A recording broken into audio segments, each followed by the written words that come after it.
2008年上市，2018年到2020年，公司却亏损了4000万。动物界的鱼人生曾经以动物保健类产品为主，新老板才接手1年，就扭转了公司亏损4000万的一个局势。如今将迎来新管理层的第4个年头，公司就有机会首次突破1000万盈利的大关。今天我们要来聊一聊闪健 Biotech Berhad， 一家上市超过15年的本地老牌公司。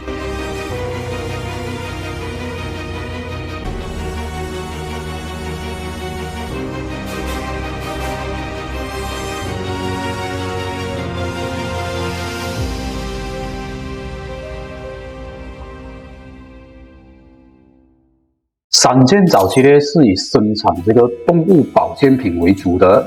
或许这一个就是大家对闪健的一个刻板印象啦。可是呢，后期公司却在2018年呢，逐渐的将这个动物保健的业务转移到了人类保健这一块，并且呢，公司迎来了一个崭新的管理层。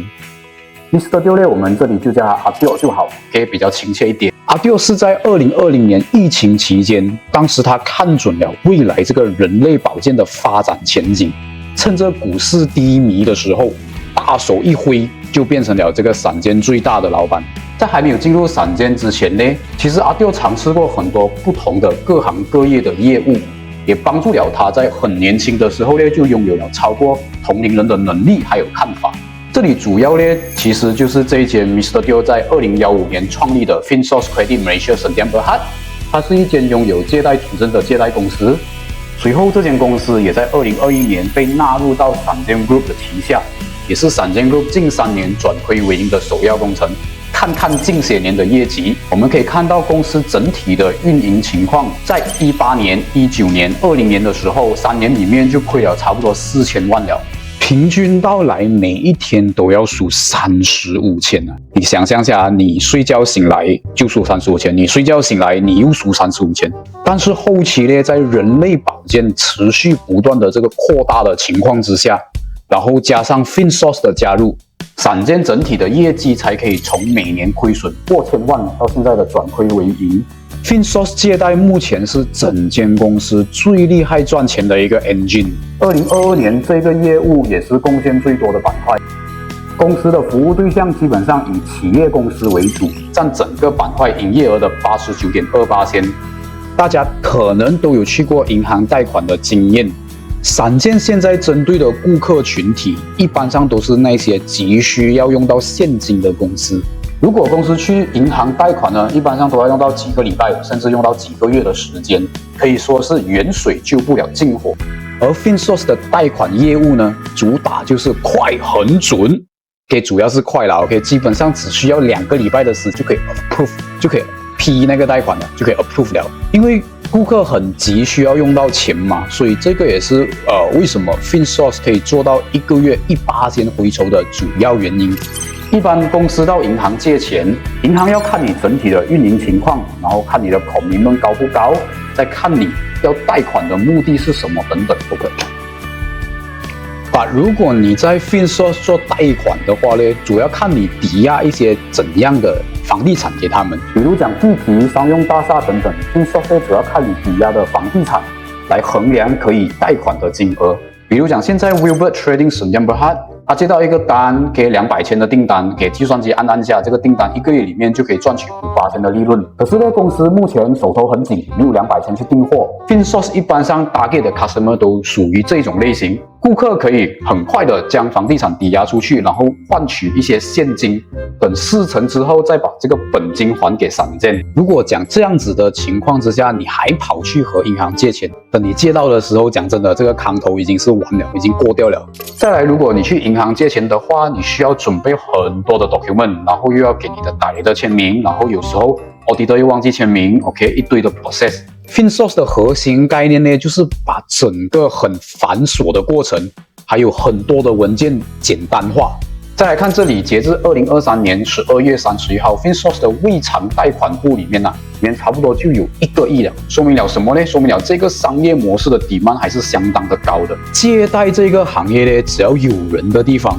它都是有需求的。不知道大家有没有去过那个杂货店？啊，那种杂货店啊，很多外劳的那一种，那些外劳啊，他每次去买菜啊、买鱼啊、买肉啊、买香烟啊，你就会看到那个老板他结账的时候啦，那个老板呢，他就会拿一本簿子出来，把他今天买的东西全部 record 下来 ，OK，and then 等到月底，OK。那个外劳的老板呢，他出薪水给这个外劳的时候呢，外劳就拿出他的薪水去结账啊，去老板那边，每个月去结账一次。其实这一种呢，它也是贷款的一种方式。有人的地方就会有这样子的一个需求，只是讲说你要怎样的去把控你的风险。我们看一下公司 Top 5借出去最大条的钱，第一个借出去5.5个 million， 包括利息借钱的人总共欠3间，大概9.8个 million， 然后抵押的是一座商用大厦，价值18个 million。分96期来还，也就是讲说，万一 OK 他出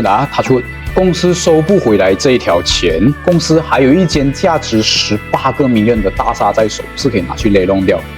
其他的贷款呢，其实也是可以看到，基本上来讲，抵押的 value 扣掉借出去的钱，公司都还是有一个30到40%左右的一个空间。所以demand一直都在，而且公司现在的这种把控风险的方法也是很安全、很保守。相信过后呢，这一块领域一定会越做越大。接下来我们去看一下另外一个也是越做越大的板块。不知道大家有没有感觉到，就是 COVID 之后呢，大家都好像很怕死这样，好像很多人都会开始比较注重自己的身体。注重保健，注重保养，就好像我这样子，我也是会开始买一些保健品啊，给我自己啊，给老婆啊，给孩子啊。然后这一些呢，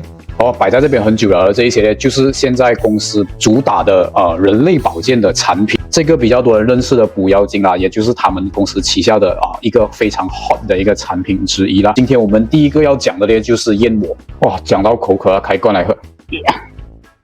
要给它均匀一点啊。从这个图表我们可以看到，除了马来西亚，3间最大的出口国就是中国啦。2022年这个中国的这个食用燕窝的市场，如果按照当地的零售价，我们去计算的话，差不多是有一个280亿2000万令吉的一个市场。然后估计在未来这个中国它现在有这个人口老化的问题嘛，所以他们的政府呢就鼓励他们多生几胎啦。就是在这样子的一个背景之下呢，估计未来在2024年的时候呢，也就是今年啦，2024年中国的这个食用燕窝的这个市场呢，它是可以去到一个394亿5000万令吉的这个超级大的一个 market。出口的燕窝呢，主要分为2个种类，第一种就是从燕窝采出来的，直接拿去卖。这种没有经过处理的售价大概是在每公斤8000块马币左右。然后那些经过了处理的，已经符合了安全服用水平的燕窝呢，现在的价钱是差不多在20千马币左右。哇，很贵一下嘞。再来呢，我们来看一下公司最近在这个中药人类保健这一块呢，有什么新的发展。目前公司持有这个 Ecolai Biotech Manufacturing Sdn Bhd， 还有这个燕明 Resources 70%的股份，有计划将收购这2家公司剩余的30%的股份。收购的费用2间加起来要用到24个 million， 其中10%是以现金购买，其余的90%3间会发售新股代为支付。新股的话会以每股2毛9分半令吉的售价去发行，目前的股价是27仙马币。这样子你可能会问，哇，某丁丁你发行那么多的新股出来，会不会对这个市场造成一种卖压？还是讲整个这个每股盈利会不会被平摊掉？这样子不是没有帮到公司咩？不要怕啊，在未来的计划里面呢，双方还签署了这个盈利保证协议。这2家子公司保证在未来2年里面可以提供到16个 million 的 profit 给3间，而公司所支付的90%的新股，在这2年利润担保期里面，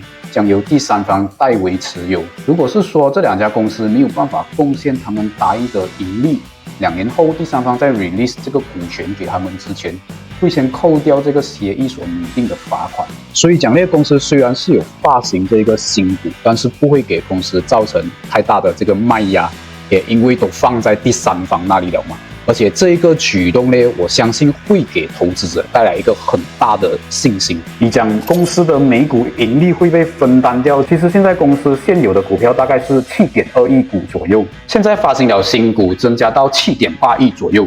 收除回来的话，差不多是多了8.3%罢了。看回中药领域的业绩 ，2022年赚了大概3个 million。可是如果可以达到这个 profit guarantee 的 amount， 每年8个 million 的话，profit 其实是起了158%。票只是多了8.3%，可是 profit 却起了158%。So 这个收购案来讲的话呢，对闪电来讲还是非常的有划算的。早前公司和微商平台 X-Megami 合资 X-Megami Manufacturing Sdn Bhd。X-Megami 是马来西亚著名的微商平台，目前旗下已经拥有超过2000个会员。闪电将注资5个 million 来为 X-Megami Manufacturing 打造一条属于自己的生产线。这一次的合作来讲的，在未来肯定会为双方带来1+1大于2的一个效果。看啊，现在它已经是发展到差不多2000多个 member 的一个规模了。如果这个时候呢，他还是去找不同的厂商去 OEM 的话呢，第一，他货源来讲比较不稳定；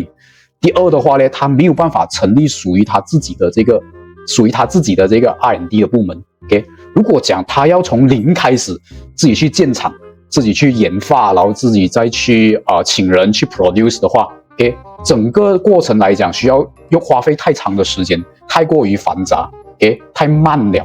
尤其是讲你拿一个新的产品去申请去 apply 那个 certificate 的话，你都跑过，你有跑过政府部门的话，你就知道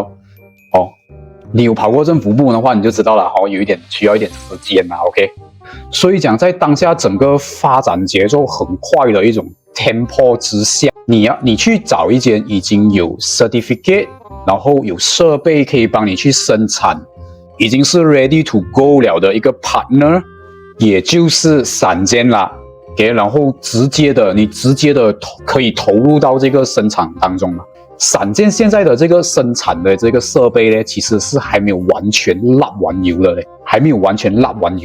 ，After 这个 joint venture 呢，闪电就可以填满更多这个生产线的这个空档，那个油门终于可以踩大力一点了。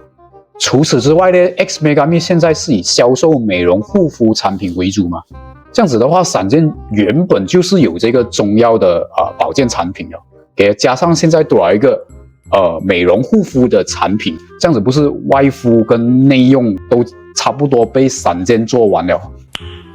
Nice。2024年，闪电用了432万认购了药材农夫18%的股份。这个药材农夫呢，如果你是在 KL、Penang 或者是 JB 的话，如果你有去这个 shopping mall 走走，你应该是有看过这个店面的。这个药材农夫呢，看它整个店面的设计是属于那种比较 modern 的药材店，肯定会比较吸引到一些年轻的消费群体。从2017年成立到今天，药材农夫呢已经是有10家分行了。这一次闪电入股药材农夫，不仅让闪电间接的拥有自己的这个零售店面，除了这个以外呢，还有一个非常重要的 point 啦，在这个认购案里面。就是药材农夫 guarantee 呢，在接下来的2年里面，公司一定会有至少960万令吉的 profit，and then 在接下来的2年里面，也 guarantee 和闪电order 至少15 million 的货，又是 guarantee 刚才已经 guarantee 了12个 million， 现在又有9.6个 million乘以闪电有这个药材农夫18%的这个股份，加上刚才有15个 million 的这个 order 嘛，我们是越来越接近这个1000万 profit 的一个关卡了。动物保健这一块呢，虽然讲这一块领域对公司来讲一直都是亏钱的，但比起2018年到2020年的阶段来讲，已经是有所缓和了。不过呢，2022年动物保健又亏损了差不多600万左右，其实是有办法是可以扭转这个趋势的。目前来看呢，闪电没有在这个业务上 announce 未来有什么发展，把这个板块在亏钱也是板上钉钉的一件事情。其实大家也不需要讲太过担心这个亏损的部分，因为现在的闪电和早前的动物界的鱼人参呢，已经是大不相同了。公司除了原本的业务，还有其他2个更加赚钱的业务。其实公司可以直接把这个 department 直接 shut down。我们平时做生意也会面临亏损的一个局面 ，and then 当你一直亏损到不打鼾的时候，我们都会选择长痛不如短痛。直接关掉它，直接下掉它，这个只是我自己的一个看法啦。可能后期阿丢他也是有自己的办法，可以在不用结业的一个情况之下呢，然后又把这个动物保健的这一块领域的亏损呢，整个抹平掉。其实如果讲说这个板块可以止损的话呢，刚才也告诉你了嘛，直接止损的办法。假设公司真的只剩下人类保健和 FinSource 借贷的生意。2022年这2个 department 其实都已经有8个 million 左右的 profit 了，都还没加上刚才 guarantee 了的那些 profit。刚才 guarantee 的 profit 很多一下嘞，应该是有机会突破这个千万 profit 的关卡的。